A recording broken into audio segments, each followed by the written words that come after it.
Shalom jemaat yang dikasihi Tuhan, kita bersyukur pada kesempatan hari ini kita bisa bertemu kembali dalam persekutuan tengah minggu kita.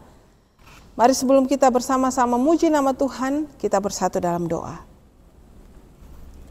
Bapa dalam surga, kami bersyukur ya Tuhan, pada sore hari ini Tuhan memberikan kami waktu untuk bisa bersekutu bersama-sama di tempat kami masing-masing.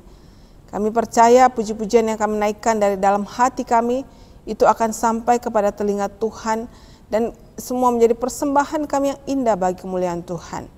Pimpin persekutuan kami ini, di dalam nama Tuhan Yesus kami berdoa. Amin.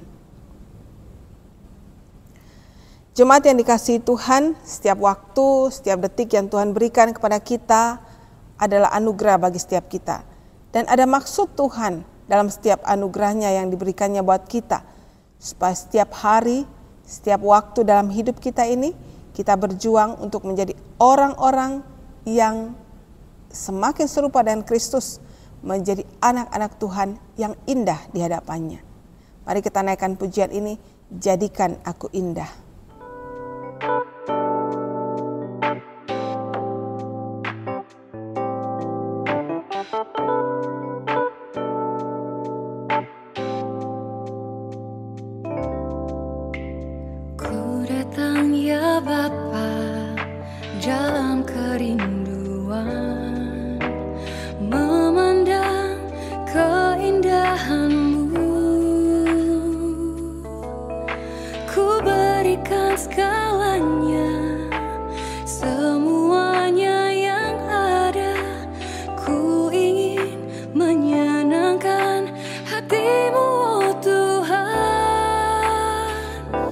Jadikan aku indah yang kau pandang mulia, seturut karyamu di dalam hidupku. Ajarku berharap hanya kepadamu, taat dan setia kepadamu.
Kepadamu Tuhan.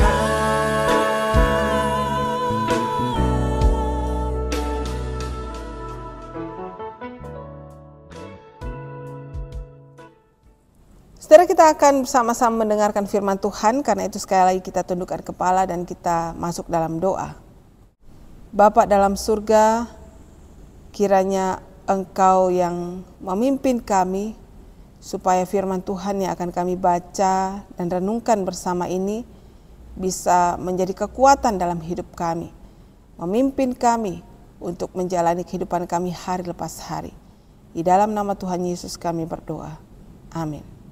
Saudara, kita bersama-sama akan membaca bagian firman Tuhan yang menjadi perenungan kita pada sore hari ini. Dari Yohanes pasal yang ke-9, kita akan baca beberapa ayat dalam bagian ini. Yang pertama ayat 1 sampai dengan ayat yang ke-7. Lalu kemudian kita lanjutkan dari ayat 35 sampai dengan ayat yang ke-41. Waktu Yesus sedang lewat, ia melihat seorang yang buta sejak lahirnya. Murid-muridnya bertanya kepadanya, "Rabi, siapakah yang berbuat dosa, orang ini sendiri atau orang tuanya, sehingga ia dilahirkan buta?" Jawab Yesus, "Bukan dia atau bukan juga orang tuanya, tetapi karena pekerjaan-pekerjaan Allah harus dinyatakan di dalam dia. Kita harus mengerjakan pekerjaan dia yang mengutus aku. Selama masih siang, akan datang malam di mana tidak ada seorang pun yang dapat bekerja. Selama aku dalam dunia ini, akulah terang dunia."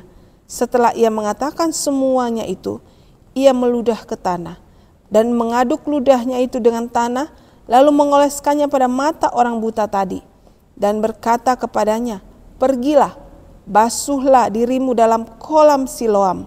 Siloam artinya yang diutus. Maka pergilah orang itu, ia membasuh dirinya, lalu kembali dengan matanya sudah melek. Ayat 35 kita lanjutkan. Yesus mendengar bahwa ia telah diusir keluar oleh mereka. Kemudian ia bertemu dengan dia dan berkata, "Percayakah engkau kepada Anak Manusia?" Jawab orang buta ini, saudara, yang tadinya buta sekarang udah dicelikkan. "Siapakah dia, Tuhan, supaya aku percaya kepadanya?" Kata Yesus kepadanya, "Engkau bukan saja melihat dia, tetapi dia yang sedang berkata-kata dengan engkau, dialah itu." Katanya, "Aku percaya, Tuhan." Lalu ia sujud menyembahnya. Kata Yesus, "Aku datang ke dalam dunia untuk menghakimi, supaya barang siapa yang tidak melihat dapat melihat, dan supaya barang siapa yang dapat melihat menjadi buta." Kata-kata itu didengar oleh beberapa orang Farisi yang berada di situ, dan mereka berkata kepadanya, "Apakah itu berarti bahwa kami juga buta?" Jawab Yesus kepada mereka, "Sekiranya kamu buta, kamu tidak berdosa. Tetapi karena kamu berkata, 'Kami melihat,' maka tetaplah dosamu." Saudara yang dikasihi Tuhan, ada seorang wanita yang sudah buta sejak lahirnya. Namanya Fanny Crosby. Di dalam kebutaannya, tidak bisa melihat apa-apa itu, Tuhan pakai dia luar biasa untuk menjadi penulis lagu. Dan ada ribuan lagu-lagu him yang dikenal oleh orang-orang Kristen dan bahkan menjadi berkat bagi banyak orang yang mendengarkannya. Suatu ketika Fanny ditanyai oleh seseorang, "Apakah kamu tidak pernah kecewa sama Tuhan? Sekalipun kamu diberikan talenta untuk menuliskan lagu-lagu yang indah, puji-pujian yang indah, tapi Tuhan tidak memberikan satu mujizat kepadamu untuk mencelikkan matamu." Lalu Fanny Crosby berkata demikian, saudara, "Saya tidak pernah menyesal untuk mengikut Tuhan, menjadi murid Tuhan. Sebab saya percaya dengan mata iman saya bahwa ketika saya menutup mata nanti atau mengakhiri hidup saya, meninggalkan dunia ini, maka ketika saya membuka mata saya dalam kekekalan nanti, wajah yang pertama kali kulihat adalah wajah Tuhan Yesus, kekasih hatiku." Saudara yang dikasihi Tuhan, seorang gadis buta, perempuan buta yang dipakai Tuhan luar biasa. sekalipun sampai akhir hayatnya itu tetap tidak bisa melihat, saudara. Tetapi yang indah adalah dengan hatinya, dengan imannya, dia dapat melihat Tuhan Yesus, kasih Tuhan dalam hidupnya, dan dia dapat memancarkan kasih Tuhan lewat karya-karya kehidupannya. Berbeda dengan orang-orang Farisi yang tertulis dalam Yohanes pasal 9 ini, saudara. Mereka adalah orang-orang yang melihat, dari lahirnya udah lihat. Bahkan lihatnya jelas, mungkin gak harus pakai kacamata, saudara. Tetapi Tuhan menegur mereka karena apa? Sekalipun mereka melihat, tapi mereka buta. Bahkan Tuhan lebih lagi menegur mereka. Kalau bahasa saya ini, tegurannya ini lebih kejam gitu, saudara ya. Tapi maksud Tuhan pasti bukan kejam. Tegurannya ini lebih tajam lagi waktu Tuhan berkata, sekiranya kamu buta, kamu tidak berdosa. Tetapi karena kamu berkata kami melihat, maka tetaplah dosamu. Kalau kita bahasakan dengan bahasa kita, Tuhan mungkin mau berkata lebih baik kamu buta sekalian. Karena orang yang buta yang tidak tahu kebenaran itu, mereka akan lebih mudah diberitahukan tentang kebenaran. Dan mereka akan lebih mudah untuk percaya Tuhan, bertobat sama Tuhan, saudara. Tetapi karena kamu melihat, kamu bilang kamu melihat padahal kamu buta. Kamu adalah orang-orang yang tahu kebenaran, tahu secara detail tentang firman Tuhan. Tetapi kamu jelas-jelas menolak firman Tuhan itu. Kamu tahu jelas-jelas apa yang Tuhan lakukan dalam hidupmu. Tetapi kamu jelas-jelas juga menolak Tuhan. Itulah orang yang kamu berkata, kami melihat padahal sebenarnya buta. Karena kamu tetap bersikeras dengan kamu berkata kamu melihat kebenaran tapi kamu tidak lakukan, maka tetaplah dosamu. Saudara, kalau kita tarik mundur bagian ini di ayat 1 yang sudah kita baca tadi. Latar belakang sehingga Tuhan mengatakan hal ini kepada orang-orang Farisi tersebut adalah ketika Tuhan Yesus dan para murid itu melewati suatu tempat dan kemudian melihat orang yang buta sejak lahirnya. Lalu kemudian para murid Tuhan berkata kepada guru mereka, Rabi, ayat yang kedua, siapakah yang berbuat dosa? Orang ini sendiri atau orang tuanya sehingga dia dilahirkan buta? Nah, saudara, orang Yahudi punya satu pandangan, satu konsep bahwa ketika seseorang itu sakit, apalagi kalau cacat seperti anak ini, saudara, orang buta ini, dia dilahirkan sudah buta adanya, itu pastilah karena dosa. Karena mereka percaya semua itu sakit penyakit, semua penderitaan manusia itu yang disebabkan karena dosa mereka, dosa manusia itu sendiri. Memang ketika manusia jatuh dalam dosa, saudara, mereka terpisah jauh dari Tuhan Allah, dan kemudian gambar dan rupa Allah dalam diri mereka itu rusak seketika itu juga. Memang hidup manusia itu dipenuhi dengan penderitaan demi penderitaan. Bahkan penulis Mazmur 90 Musa berkata, apa sih kebanggaan kita manusia yang hidupnya 70, bahkan kalau lebih 80 penderitaan dan kesengsaraan saja yang menjadi kebanggaannya. Lalu kemudian orang Yahudi itu berpikir kalau orang itu lahirnya itu sudah cacat, itu sudah seperti orang ini buta, ya tidak bisa melihat, ini pasti adalah karena dosa. Kalau bukan dosanya itu dosa, pasti itu dosa orang tuanya. Maka dia tanya Tuhan, ini anak sudah lahirnya sudah buta. Apakah karena dosanya sendiri atau karena orang tuanya, kakek neneknya yang berbuat dosa sehingga anaknya dihukum seperti ini? Lalu Tuhan mau mematahkan semua pandangan-pandangan orang itu. Bahwa tidak semua penderitaan yang dialami oleh seseorang, tidak semua sakit penyakit yang Tuhan izinkan dialami oleh seseorang itu dikarenakan karena dosa-dosanya. Tetapi ada juga hal-hal seperti sakit penyakit, penderitaan yang Tuhan izinkan.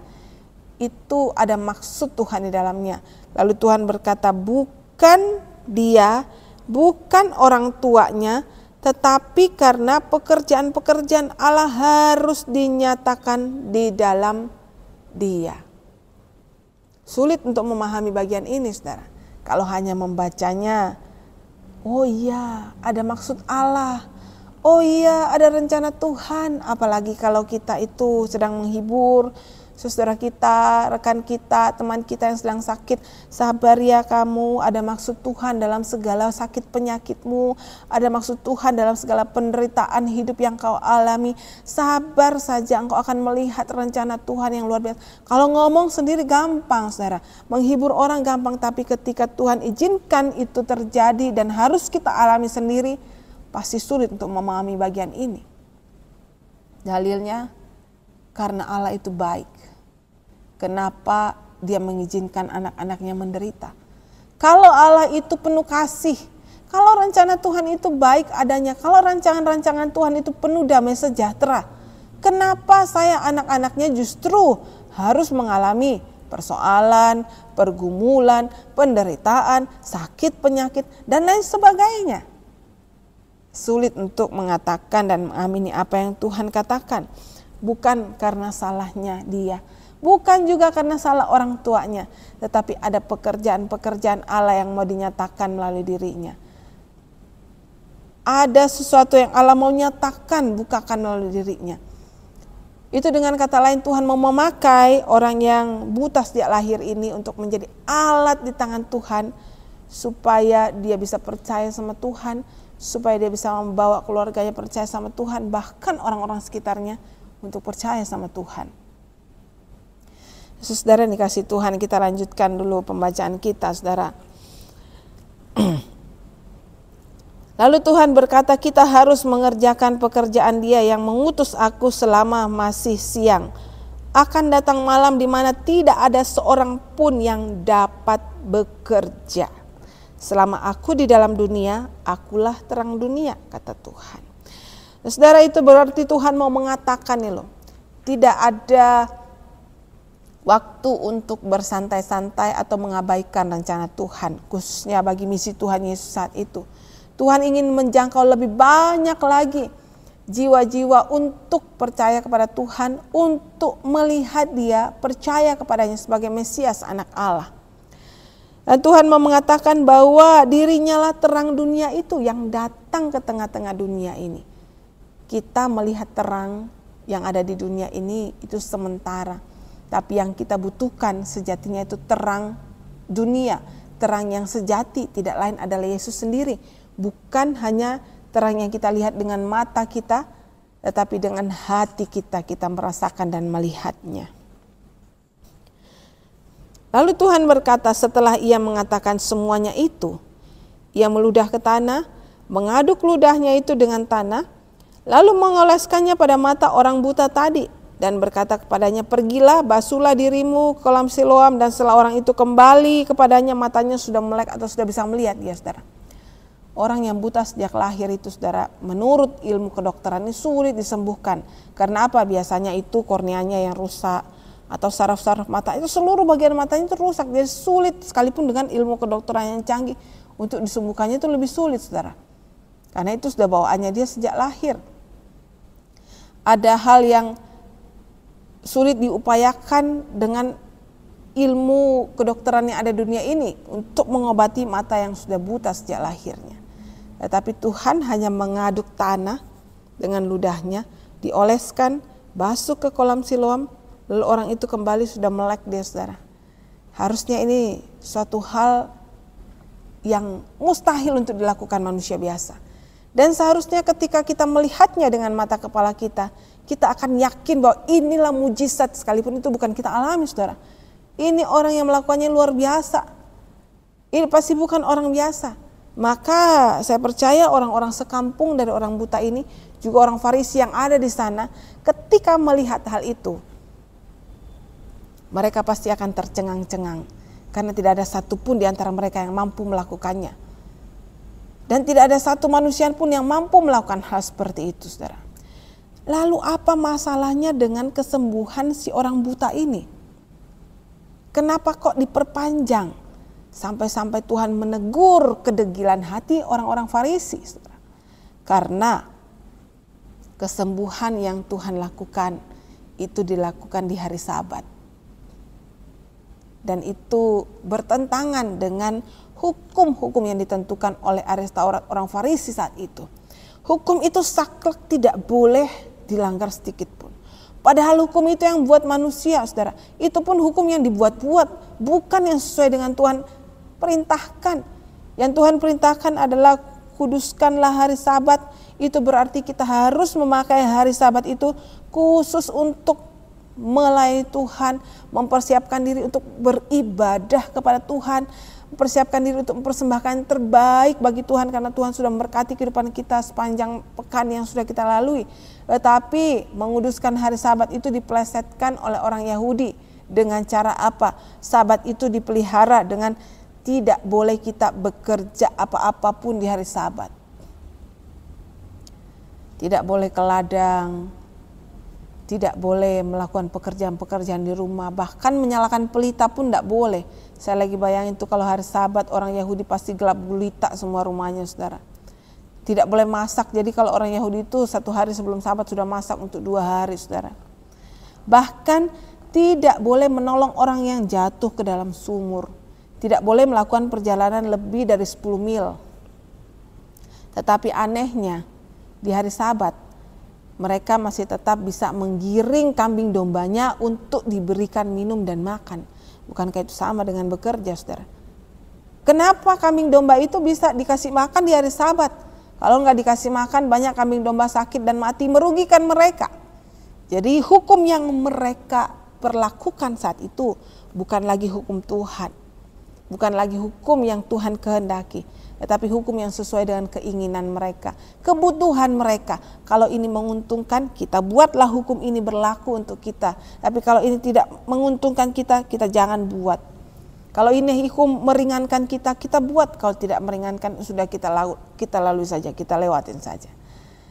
Nah, karena itu ketika Tuhan mencelikkan mata orang buta ini, suatu hal yang baik, yang penuh kasih, saudara, tetapi dicela oleh orang-orang Farisi saat itu dan berkata, dia ini bukan berasal dari Allah. Apa yang diperbuatnya bukan berasal dari Allah. Kalau saudara baca bagian berikutnya, ini bagian yang cukup panjang, saudara ya. Lalu kemudian mereka bahkan menuding Tuhan Yesus ketika Tuhan berkata, aku berasal dari Allah sehingga bisa melakukan mujizat itu. Mereka menuding Tuhan bahwa engkau tidak lebih daripada orang-orang berdosa, engkau sama dengan kami. Tetapi yang indah pada bagian ini adalah ketika si orang buta itu datang kepada Tuhan. Ayat 35 sampai dengan 38. Ketika kesembuhannya itu diperkarakan oleh orang banyak, orang sekampungnya dan orang Farisi, dia datang sama Tuhan. Dan dia ingin sungguh-sungguh mengenal siapa yang menyembuhkan matanya itu. Dia ingin bukan hanya kesembuhan fisik, tetapi hatinya dijamah oleh kasih Tuhan. Maka dia datang sama Tuhan di dalam ayat 35, sehingga Tuhan berkata, percayakah engkau kepada anak manusia? Lalu dia berkata, Tuhan, siapakah dia? Aku ingin mengenalnya supaya aku bisa percaya kepadanya. Lalu Tuhan berkata, engkau bukan cuma melihat dia, tapi engkau sedang berkata-kata dengannya. Maka dia berkata, Tuhan, aku percaya kepadamu. Aku percaya kepada engkau. Maka apa yang menjadi maksud Tuhan itu tercapai dalam diri orang yang dicelikkan matanya. Dia bukan hanya celikkan secara fisik, tetapi hatinya juga dicelikkan untuk melihat Tuhan. Sehingga kemudian ketika orang-orang Farisi itu merasa tersinggung dengan perkataan Tuhan di dalam ayat yang ke-39, aku datang ke dunia untuk menghakimi supaya barang siapa yang tidak melihat dapat melihat, dan supaya barang siapa yang dapat melihat menjadi buta. Lalu orang-orang Farisi itu dengan tersinggungnya berkata, apakah itu berarti bahwa kami juga buta? Lalu Tuhan bilang, lebih baik kamu buta. Kalau kamu buta, kamu tidak berdosa. Tapi karena kau bilang kamu melihat, padahal sebenarnya kau tidak tahu tentang kebenaran itu, maka dosamu itu tetap. Saudara yang dikasihi Tuhan, di sini ada satu ironi yang dituliskan oleh Yohanes. Orang yang buta sejak lahirnya, dicelikkan matanya, dan dia bukan hanya puas dengan kesembuhan pencelikan matanya, dia ingin hatinya juga dicelikkan untuk melihat Tuhan. Orang yang tidak tahu tentang siapa itu Tuhan, orang yang mungkin sedikit pengetahuan tentang nubuatan kedatangan Mesias, lalu Tuhan celikkan matanya untuk dia bisa melihat Tuhan. Dengan imannya yang sederhana dia bisa percaya kepada Tuhan. Maka Tuhan bilang, ini orang yang buta tapi melihat hatinya. Lalu kemudian dia diselamatkan oleh Tuhan. Sedangkan di sisi yang lain, satu sosok yang dikagumi orang banyak, terkenal, populer, orang-orang Farisi itu, dia belajar firman Tuhan sungguh-sungguh mendetil. Dia tahu tentang nubuatan kelahiran Tuhan Yesus, tentang nubuatan kedatangan Mesias. Dia tahu dengan jelas apa yang Tuhan lakukan itu sudah tanda-tanda kemesiasannya. Tetapi dengan kedegilan hatinya dia tolak Tuhan, karena apa yang Tuhan lakukan tidak sesuai dengan keinginan hatinya, tidak sesuai dengan apa yang sudah ditetapkannya dalam hukum-hukumnya. Maka Tuhan bilang, kamu melihat tetapi kamu buta. Kalau kamu berkata kamu melihat, dosamu lebih tetap lagi. Karena kamu tidak mengakui keberdosaanmu. Saudara yang dikasihi Tuhan, kita termasuk golongan yang mana? Saya tidak berkata kita harus buta dulu untuk melihat Tuhan. Tetapi apakah kita termasuk golongan orang-orang yang mau berkata kepada Tuhan, Tuhan, saya tahu saya manusia berdosa, saya penuh kekurangan, saya butuh Tuhan dalam hidup saya. Karena itu Tuhan tolong celikkan hati saya untuk bukan hanya percaya sekedar percaya, tapi sungguh-sungguh percaya sama Tuhan. Bisa melihat akan kasih Tuhan dalam hidup saya. Ataukah kita termasuk golongan orang-orang yang berkata, saya sudah tahu tentang Tuhan, saya sudah tahu tentang kebenaran ini dan itu, tapi kita tidak menjadi pelaku-pelaku kebenaran, saudara. Tetapi kita mengklaim diri kita tahu kebenaran. Maka Tuhan bilang, tetaplah dosamu. Saudara, mari kita menjadi seperti iman orang buta ini. Sederhana, saudara. Sehingga mengalami anugerah Tuhan, dia bersyukur pada Tuhan. Dia percaya sama Tuhan. Dan dia bergantung sama Tuhan. Buta tapi melihat, atau melihat tapi buta. Tuhan Yesus memberkati. Mari kita berdoa. Bapa dalam surga, kami rindu menjadi anak-anak Tuhan yang bukan hanya mengenal Tuhan begitu saja, bukan hanya sekedar percaya sama Tuhan, tapi sungguh-sungguh percaya dan bahkan mempercayakan seluruh kehidupan kami kepada Tuhan Yesus. Kami tidak ingin mata jasmani kami melihat, tetapi hati kami tertutup untuk kebenaran firman Tuhan. Bahkan kami memanipulasi kebenaran itu untuk kepentingan kami. Tetapi kami rindu mata kami terbuka, hati kami juga terbuka untuk kebenaran dan melakukan kebenaran itu setiap saat dalam hidup kami. Kami berdoa untuk setiap jemaat-Mu yang ada di rumah masing-masing menyaksikan tayangan ini, bersama-sama bersekutu dalam tayangan ini. Tuhan berkati mereka dalam keluarga mereka masing-masing, berikan kekuatan, kesehatan, sukacita hari demi hari. Dan juga Tuhan yang sakit, Engkau jamah, Engkau sembuhkan mereka. Engkau pulihkan mereka dan berikan iman percaya sungguh kepada Tuhan. Yang sudah lanjut usianya Tuhan, Engkau terus yang menjadi sahabat mereka, menjadi sumber penghiburan bagi setiap anak-anak-Mu ini. Kami juga berdoa Tuhan, menyerahkan untuk bangsa dan negara kami. Biar Tuhan terus berbelas kasihan atas bangsa ini. Banyak hal yang Tuhan bukakan, tetapi kami mohon kiranya ada juga orang-orang yang Tuhan utus untuk memperbaiki kondisi bangsa dan negara ini. Berkati Bapak Presiden kami, para menterinya, pejabat-pejabat yang ada, anak-anak Tuhan yang duduk di sana. Tuhan kasih mereka kejujuran, ketulusan dalam menjalankan tugasnya. Kami juga berdoa untuk gereja kami. Kiranya Tuhan berkati GKI Diponegoro Magelang ini, dari hamba-hamba Tuhan, majelis aktivis pengurus komisi yang ada, bahkan jemaat dan aktivis yang ada, supaya kami bersedia untuk menjadi saksi Tuhan. Engkau pakai untuk menjangkau lebih banyak lagi jiwa-jiwa baru datang kepada Tuhan. Terpuji nama Tuhan. Di doa kami, di dalam nama Tuhan Yesus kami berdoa. Amin.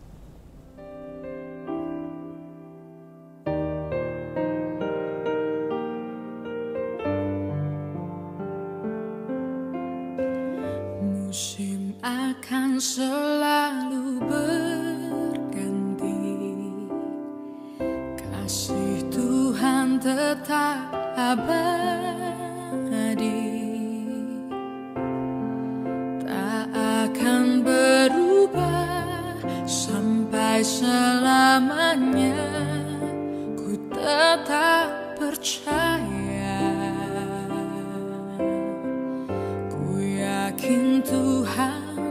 berkat